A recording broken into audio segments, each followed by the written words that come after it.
dari hal ini, dari keribetan hal ini semua, kira-kira siapa sih yang diuntungkan? Siapa yang ngambil keuntungan dari hal-hal ini gitu loh. Jangan-jangan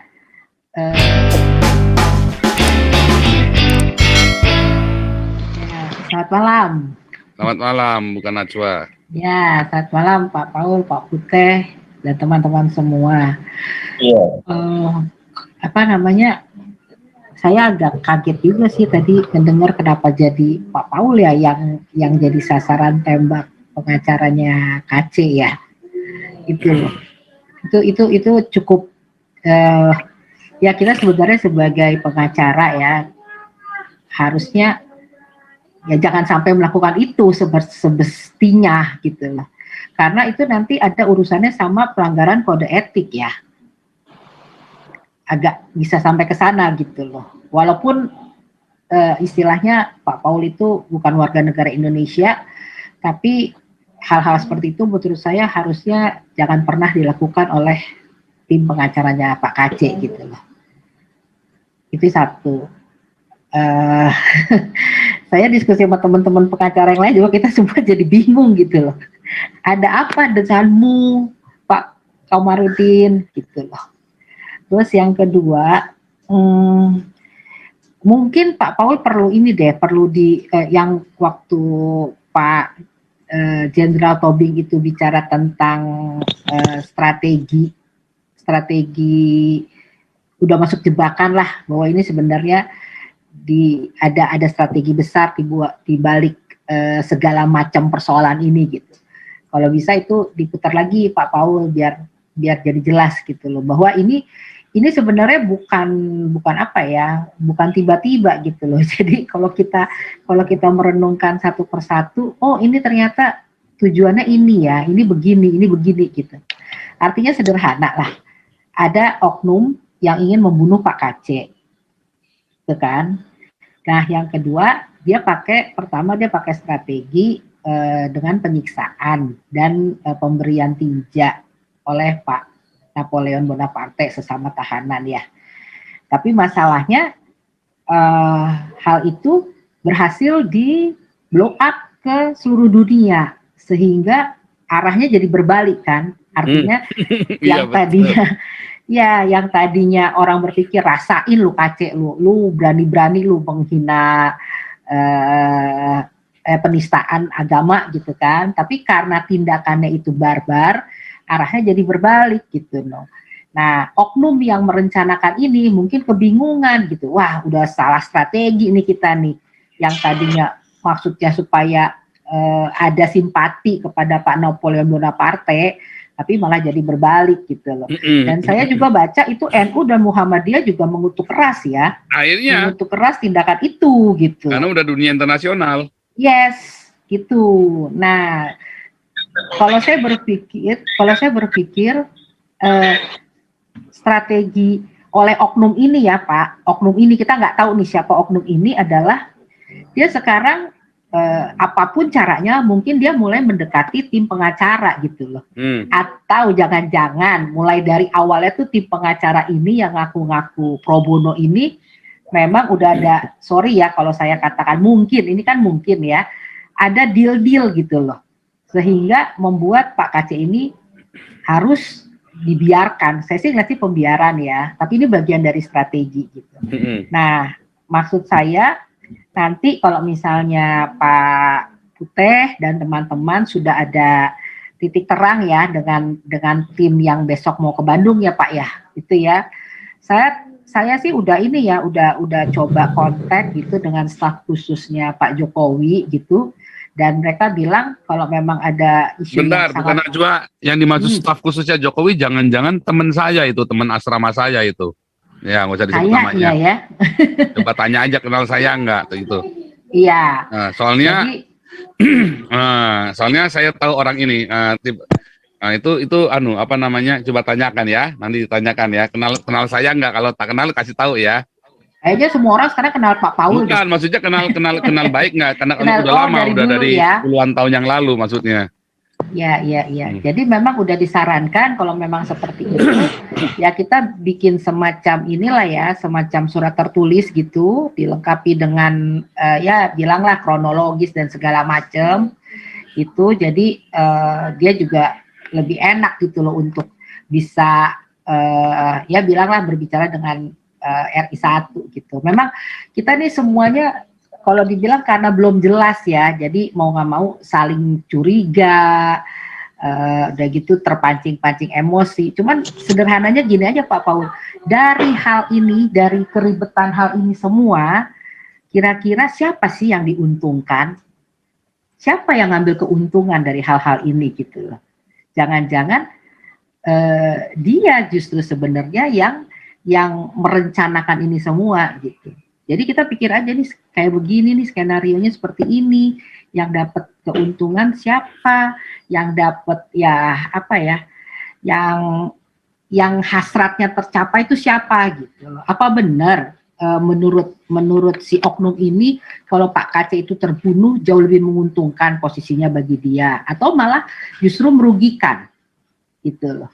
Jadi saya pikir sih kalau misalnya nanti Pak Puteh dan teman-teman sudah punya ya bilanglah sedikit titik terang gitu ya, ada apa sebenarnya, nanti kita akan coba sampaikan melalui lobby ini Pak gitu. Terus barusan saya juga tanya teman saya ya, kata di Mabes Polri gitu, kayaknya kita selama ini saya nggak kepikiran untuk ini loh, Direktur Tahanan dan Barang Bukti tuh Pak, Direktur Tahti tuh. Jadi sebenarnya dia juga punya akses ya. untuk itu gitu. Yang bisa ngeluarin juga, ya kan kabar eskrim, dokter, jaksa kalau P21. Ya kalau P21 itu P21-nya besok ya. 12 hari lagi, tanggal 24 kan ditangkapnya 24 Agustus, hari 25 Agustus, ya benar. Agustus, September kan 24 jatuhnya nanti kan 60 harinya kan 20 tambah 40 kan. Iya, sebentar lagi ya sebetulnya ya. Itu aja, tapi kalau menurut ya kembali ke topik tadi, kalau Pak Paul ada pengacara yang sampai emosional seperti itu. Ya gimana ya, saya sebagai, ya dalam hal ini saya bicara sebagai pengacara juga gitu ya, saya pikir harusnya nggak seperti itu gitu loh. Karena itu saya coba baca tadi lebih detail lagi tentang kode etik, kelihatannya sih kalau kita mau cari-cari sih ada aja gitu loh materi untuk kode etik itu gitu. Karena harusnya Pak ya siapapun pengacara gitu kan, tidak perlulah untuk memprovokasi. Iya, apalagi ngancam-ngancam orang mau memberitakan ngancam-ngancam ya toh. Iya. Harusnya dia itu responnya apa? Harusnya dia membuktikan dengan tindakannya dia, bukannya dengan ngancam. Artinya kalau ngancam berarti dia udah nggak mampu, udah nyerah. Iya, atau kalau aku jadi di posisi mereka gitu ya, aku akan tanya, Pak Paul, kira-kira apa ya yang bisa kita kolaborasi gitu kan, supaya satu, tujuan kita kan sebenarnya sama, ingin menyelamatkan Pak KC lah dalam hal ini dan membantarkan dia ke rumah sakit gitu loh. Ya harusnya sih seperti itu, apalagi ya sorry to say ya, pengacaranya kan juga kita seiman gitu loh. Artinya kita punya niat yang sama supaya orang-orang yang berani menyatakan imannya juga bolehlah kita bela gitu. Jadi jangan terpancing aja Pak Paul ya. Enggak, kalau pengacara memang udah kita bongkar, sebab itu bahaya sekali pengacara ini. Kalau kita sampai lengah, KC nanti balik papan corona lagi. Itu yang kita takutkan. Jadi kita terus doa, kita terus waspada, tapi kita terus ya teman-teman semua bergerak sampai KC siap. Kalau KC bilang iya, geger udah langsung Indonesia. Oke, bukan Najwa. Sebentar, saya mau nanya nih ya. Sebenarnya ya, saya pengen tahu juga nih ya. Tadi saya lagi nungguin bukan Najwa, ini masuk kebetulan. Saya tadi mau nanya, sebenarnya ketika si Kamarudin ini kan pelapornya Yahya Waloni, ya kan? Ya. Pendeta yang lapor, dia pengacaranya maksudnya. Terus dia juga menangani kasusnya KC sebagai terlapor KC-nya ini. Lalu dengan dua ini dia mau barter. Sebenarnya dalam kode etik itu boleh nggak sih begitu kalau di Indonesia? Saya tadi sempat baca ya secara letterlek itu belum pernah. Cuman terus terang aja ini saya bacain deh pasal 3 ayat 1 Undang-Undang 18 tentang advokat gitu kan. Bahwa advokat itu kan profesi terhormat ya dalam menjalankan perlindungan hukum, officium nobile. Tapi kalau misalnya ada bukti ya Pak ya, dia melakukan itu, artinya kan dia barter nih. Menurut saya itu sih nggak pantas gitu loh. Nah iya nggak Tapi boleh nanti ya. hukumnya, jadi hukumnya jadi ke etika ya Pak ya, ke kode etik ya. Benar kode etik. Makanya saya bilang, saya nggak cerita salah benar, saya ceritanya etis apa enggak gitu. Kode etik lawyernya itu boleh nggak begitu? Seharusnya setahu saya nggak boleh karena jadi konflik interest satu, keduanya dia akan membuat abu-abu ya dengan tadi bargain. Iya. Ya, tapi jadi dia melanggar hukum. Sananya ditutup kompromi dengan hukum, padahal kan hukumnya kan harusnya pakai tutup mata kan. Nggak boleh ngintip. Itu dia, makanya ya sekali lagi memang ya ini kalau saya sih belum ini ya Pak Pole, belum, karena belum terbuka semuanya, jadi kita masih meraba-raba gitu. Tapi begitu terbukti bahwa nanti terjadi pertukaran antara Pak Yahya Walloni sama Pak Muhammad KC, ya itu pasti ada skenario lah gitu. Dan secara etis harusnya nggak begitu gitu.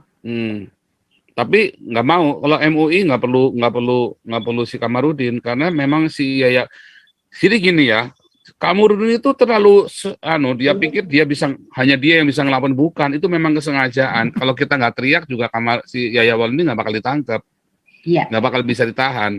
Justru karena kita teriak, ya kan, maka dunia internasional juga dengar, apalagi kemarin udah sampai kemana-mana nama Yahya Walloni itu ke seluruh dunia kita bilangin.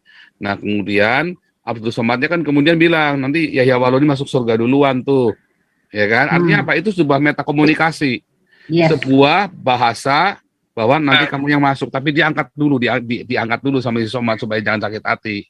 Karena kan Sandi. Iya, karena kan itu kan sebenarnya kan apa namanya, ngomongnya kan begini.